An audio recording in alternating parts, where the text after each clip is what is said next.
What's going on, guys? Welcome to my channel. Welcome to another video. If you can tell from the title, today I'm going to be restoring a bell. And this is going to be outside of what I normally do with engines, go-kart scooters, mini sandrails, and what have you. Really, there's only two reasons why I'm going to be doing this.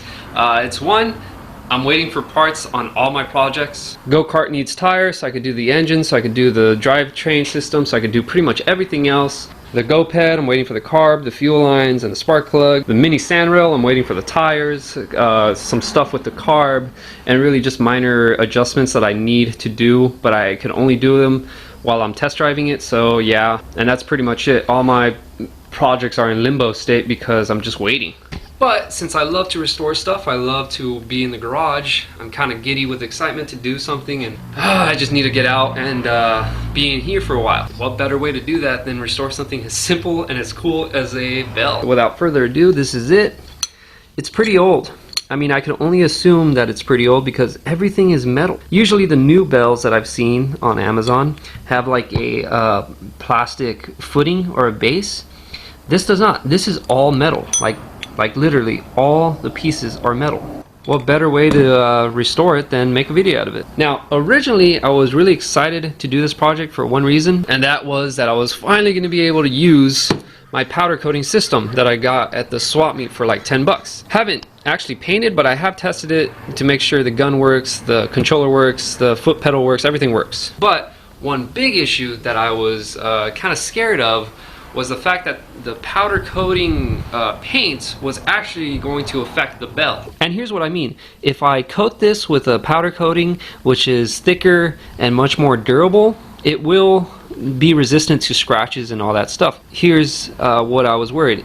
That thicker coat might affect the resonance or the sound of the bell, because check this out. I'm gonna click it. You could hear it, right? So now I'm gonna put my finger over the bell and I'm gonna do it again. One more time. So with that like extra coating, I thought it was gonna be like an insulation, and that's gonna keep the bell from actually making a sound. So I didn't want to do it, but I'm just gonna use rattle can paint. Haven't chose the colors yet, but that's what I'm gonna be doing. You might be wondering, how do I know that this is from the late 30s, early 40s? Well, it was in a bin that had a bunch of other stuff that was dated from that era, so I can only assume that it's that old as well. So what I'm holding here inevitably is older than my dad. So yeah, this thing is pretty old, and it looks like it's never received any love, so that's going to change today. Alright, so the first step is obviously take it all apart, starting with these two little prongs that hold everything together. They're just tack welded on. If I had to drill out one of them, because yeah, I was very stubborn and I didn't want to mess up the body more than I already did. And after that, it's literally just a little clicker thing that whatever you want to call it, just unscrew that and it comes all apart. As you can see here, I did do a number on the base. So gonna bust out the old automotive body repair kit, a hammer and die set, or pulley, whatever, I forgot the name of it, but kind of tap that into place, take out all the high spots, take off all the paint while using a wire brush, and then all the parts that I can't or is not safe for a wire brush, I'm going to use the sandblaster.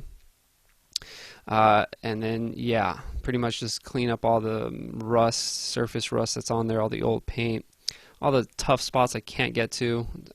Sandblaster is amazing. If you don't have one, if you have the means, I highly recommend one. And then once we have everything apart and clean, ready to paint, we got to choose the paint.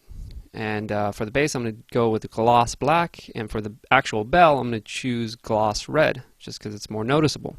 And for the internals, they're not going to be seen, so it's going to go black. But for the bell portion, I'm going to go with black for the little ball, and then on the top where your finger presses is going to go red. So it's going to go black, red, black, red. But once everything is painted and dry to the touch, time to put everything back together. And it's as simple as put the little nut in there, twist on the brackets that hold everything together.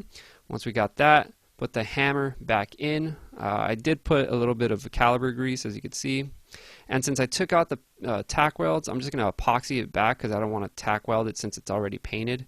It doesn't matter in my opinion. And then once that's done, we're good. Alright, so after the epoxy dried, nothing's interfering with the little bell. great service.